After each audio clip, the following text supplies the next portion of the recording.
दमयंती, महाराज, असे हताश होऊ नकोस. कुणी कुणासाठी आयुष्यभर पुरत नाही. आपण एकटे जन्माला येतो, एकट्याने जीवन जगायचं असतं. तसं तुझ्या मनाला पटवून सांग, म्हणजे जीवन जगणं सुसह्य होईल. होय महाराज. आम्हाला कल्पना आहे ते तितकंसं सोपं नाही, पण तुझ्या मनाला पटव, मन कणखर कर, म्हणजे येणाऱ्या संकटाचा सामना तुला करता येईल. संकट? महाराज, आता आणखी संकट? होय, येणार आहे. विधी लिखित असतं, ते टाळता येत नाही. पण तू काळजी करू नकोस. आम्ही स्वतः त्या संकटाची झळ तुझ्यापर्यंत कमी पोहोचेल त्यासाठी काळजी घेऊ. गण गण गणात बोलते, गण गण गणात बोलते, गण गण गणात बोलते, गण गण गणात बोलते, गण गण गणात बोलते, गण गण गणात. दमयंती, गुरुपंत, तुम्ही का आलात इथे? शेजार धर्म पाळायला आलो. एकटी बाई तू. लग्नाच्या पहिल्याच दिवशी नवरा यमसदनास गेला. तुझ्यावर दुःखाचा डोंगर कोसळला.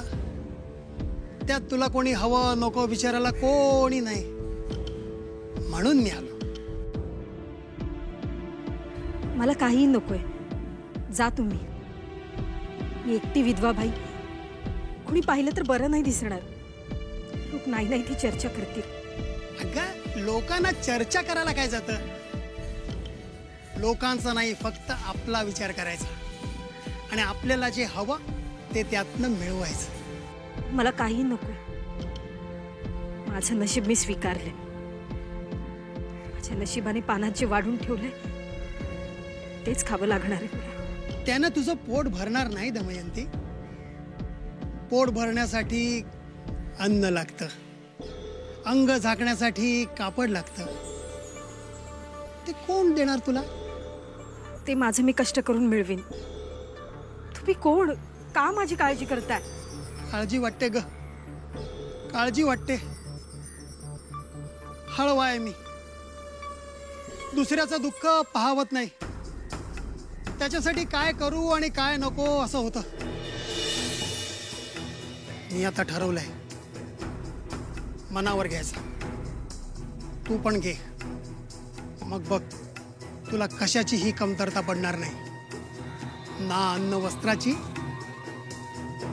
ना नवऱ्याची. मोरोपंत, काय बोलताय तुम्ही? लाज वाटायला हवी तुम्हाला. मी तुम्हाला धाकट्या बहिणीसारखी. बहिणीसारखी? पण बहीण तर नाही ना. मोरोपंत, त्याचं काय आहे दमयंती? मी फक्त रक्ताची नाती मानतो. मानलेल्या नात्याचं काही खरं नसतं.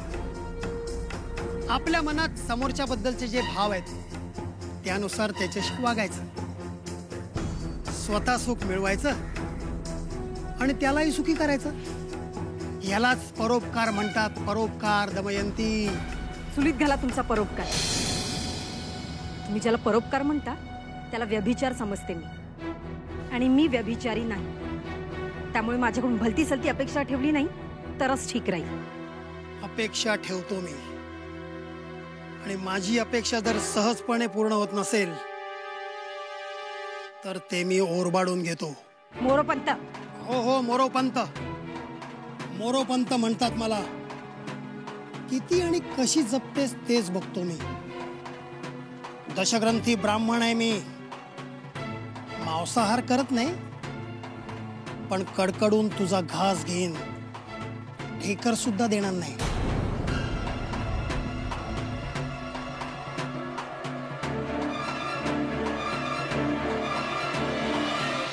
घोर कलयुग आहे बाबा, घोर कलयुग. अरे तुला सांगतो, माणसं नुसते टपाटपा मरायला लागलेत बघ, जशी कोंबड्यांची अंडी पिल्ली. होय, गेल्या महिन्याभरात गावात 5 मैत झाली. हा, आणि म्हातारी कोतारी बी नव्ह. बरं, चांगली तरणी बाण जवान माणसं मिळली राव. त्या गावाला कोणाची नजर बिजर लागली काय कळना. हा. अरे ती गणू चांबाराची पोर, नाव काय तिचं म्हटलं? यशोदा. हा, यशोदा. अरे अंगणात खेळता खेळता रक्ताची उलटी झाली बघ, आणि तिथल्या तिथे कोसळली. अरे गाव नुसतं हळहळलंय. अरे तीच गत त्या रंगा धोब्याची. कापड धुवायला म्हणून नदीवर गेला आणि तिथंच नदीवर पाय घसरून पडला. आणि जसा एखादा धोंडा पाण्यात जातोय का नाही अगदी तसा तळाला गेला रे. आणि आश्चर्याची गोष्ट म्हणजे रंगा हा पुण्यात तरबेज. 2 वर्षापूर्वी नदीला पूर आला तेव्हा याच रंगानं 7-8 माणसाला पुराच्या पाण्यातून वाचवलं. आता हाच रंगा पाण्यात बुडून मरतो, याला काय म्हणायचं? भानामती. मोरपंत होय, भानामती, चेटूक, करणी त्याचेच विपरीत परिणाम दिसून येत आहेत. मोरपंत, हे सगळं खरं असेल तर आपल्या गावातील एकही माणूस सुरक्षित नाही बघा. मला सांगा, हे सगळं अघोरी कृत्य कोण करतं? दमयंती. दमयंती? हो, दमयंती. ही बाई काळी विद्या जाणते. वेताळाला वश केलंय तिनं. त्यासाठी स्मशानात जाऊन साधना केलेली आहे. हीच बाई गावाच्या मुळावर उठली आहे. हिच्या लग्नाचा स्वतःचा नवरा हिनं गिळला. सर्पदंशाचं निमित्त झालं आणि राजाराम दगावला. त्याच्या पाठोपाठ आणखी 4 घास गिळले हिने. त्यापैकी एकाच्या पिंडाला शिवलेला कावळा मरून पडलेला मी माझ्या स्वतःच्या डोळ्यांनी पाहिलेला आहे. अहो, काय सांगताय काय मोरपंत? हो, पशु पक्ष्यांवर सुद्धा चेटूक चालतं या दमयंतीचं. अशी बाई गावात राहणं म्हणजे धोका. तेव्हा दमयंतीला गावाच्या बाहेर काढायला हवं. दमयंती भूताळी आहे, भूताळी. भूताळी? भूताळी. भूताळी? महाराज, स्वार्थासाठी कोण कोणाला कसली उपाधी लावील सांगता येत नाही. महाराज कोणाविषयी बोलता आहात आपण? काळजी करू नकोस पोरी. होतं ते चांगल्यासाठी होतं असा विचार करून पुढे चालत राहा. गणगण गणात बोते, गणगण गणात बोते, गणगण गणात बोते. हे कुठे गेली होती भवानी?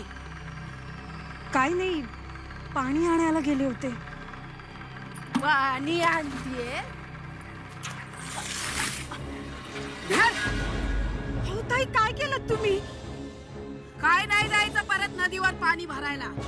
अगं तुझ्या स्पर्शानं पाण्याचं ईश होईल, ईश. गावाच्या जीवावर उठली अवदसा. असं काय बोलताय ताई? काय केलं मी? काय केलं? अगं स्वतःच्या कुंकवाला गिळलंस आणि लगीनून या गावात आलीस ना. अगं समधी माणसं पटापटा पटापटा मरायला लागलीये. चेटूक करतीस, भानामती करती. ठावाय मला. असं काही केलेलं नाहीये मी. अहो, माझ्या नशिबानेच मला मारले. मी का कोणाच्या जीवावर उठेल? काय बोल ना गा. साऱ्या गावाला कळलंय या सुंदर रुपड्या माग डाकीन दबा धरून बसलीये. गाठ या 4 देशी आहे. गावातल्या कुठल्या माणसाच्या वाटेला गेली आणि त्याच जर का बरं वाईट झालं तर मॅच मुडदा पाडीन तुझा. आणि काय ग, काल रातीच्या अंधारात कोण तुझ्या घरातून बाहेर पडलं ग? माझ्या घरातलं? आई, माझा आहेच कोण? मग कशाला माझ्या घरी येईल? खोटं बोलू नका. मी स्वतःच्या डोळ्यानं बघितलाय. कुणीतरी बाप्या होता. संसारी माणसाला नादाला लावून स्वतःच्या शरीराची भूक भागवतेस काय अवदसे? ताई, तुझ्यासारखी बाई म्हणजे गावाला लागलेली कीड आहे, कीड. तुझा नायनाट करायला पाहिजे. उलटा मेली.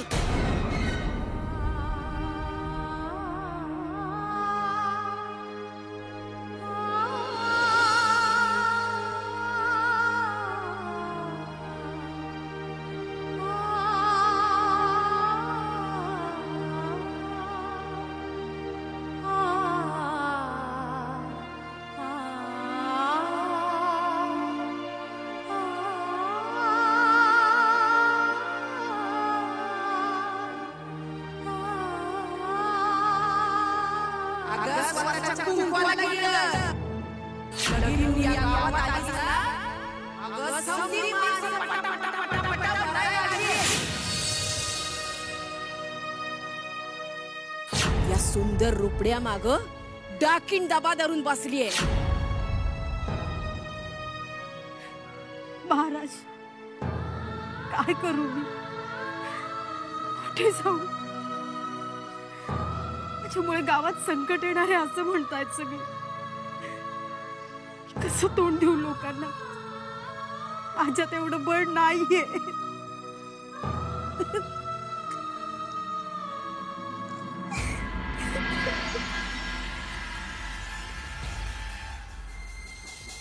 मी तुझ्या पंखांना बळ देतोय तर ते तुला नकोय.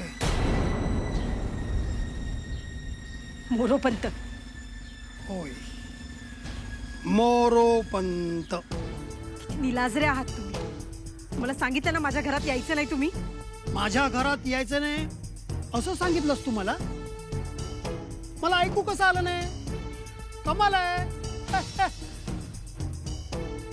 हसू नका. किळस वाटते मला तुमची. अगं ये, किळस वाटायला माझे काय हातपाय झडलेत का? माझ्या पाठीवर कुबड आहे. पुरुष आहे मी, धडधाकट. मनात आणलं ना तर अख्खी गिळून टाकेन तुला. मोरोपंत, आवडलं, आपल्याला आवडलं. हरिण जेव्हा जीव मुठीत घेऊन पळत, म्हणूनच वाघाला त्याची शिकार करण्याची गंमत असते. ते जर सहजासहजी त्याच्या हाताला लागलं तर त्या शिकारीमध्ये गंमत कसली? अगं किती दूर पळशील माझ्यापासून? दमशील, पडशील, मग हातपाय तुटतील आणि मग मलाच तुझी सेवा करावी लागेल. त्यापेक्षा समजुतीनं घे की ज्यात तुझंही भलं आहे आणि माझंही भलं आहे. तुमच्या बायका मुलांचं भलं बघा. माझी काळजी नका करू. का नको? मी जे वागताय ना मी तुमच्या बायकोला जाऊन सांगेन. ए, माझ्या बायकोला जर यातली एकही गोष्ट कळली ना तर जिवंत गाडीन तुला.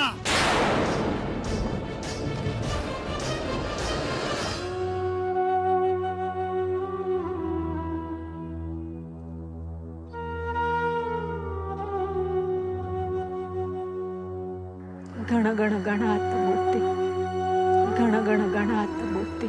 अहो मोरपंत बोलतात ते काय खोटं नाही. अहो ही दमयंती हायच मुळात पांढऱ्या पायाची. अहो तुम्हाला सांगतो, लग्न होऊन घरात आली आणि नवऱ्याचा घास घेतला बघा, मग ती काय आपल्याला सोडणार आहे वय?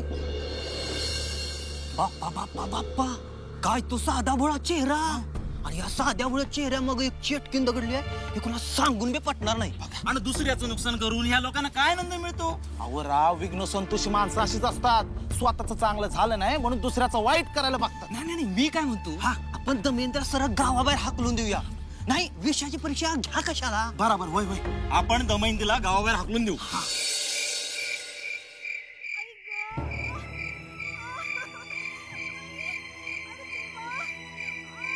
सदाशिव भाऊ, तुम्ही एवढे अस्वस्थ का दिसताय?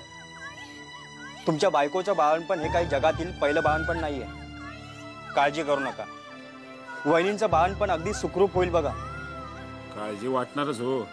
लग्नानंतर 3 वर्षांनी पहिल्यांदाच पाळणा आलायचा आहे घरात. माझा अनुभव सांगतो बघा. घरात एकदा का पाळणा हल्ला का तो थांबवता येत नाही. दरवर्षी पोरं होतातच. तुम्ही आता आमचे हितचिंतक म्हणून तुम्ही मला धीर देण्यासाठी बोलताय, हे बरोबर आहे. तसं घाबरायचं काय बी कारण नसतं एरवी. पण गावात एक एक गोष्टी अशा कानावर येत आहेत ना, तर घाबरायला होते बघा. सदाशिव भाऊ, हो, त्या भुताळी विषयी ऐकतोय ना मी गावात. अरे देवा, काळजी करू नका. शारदा सुईन अनुभवी आहे. ती सगळं काही व्यवस्थित करेल बघा. सदाशिव भाऊ, वहिनी. ए बया, जिवंत आहे ती अजून. तू चालते हो इथून. तुझी सावली बी माझ्या घरादारावर पडली ना पाहिजे, लक्षात ठेव. तू चालते हो पहिले.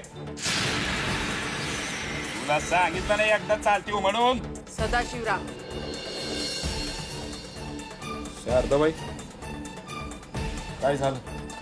हिच्यासारखी अवदसा या गावात असताना दुसरं काय होणार आहे? म्हणजे तुमची बायको सुखरूप आहे, पुढं पर तुमच्या बाळाचा जीव घेतला या भुताळीनं. अरे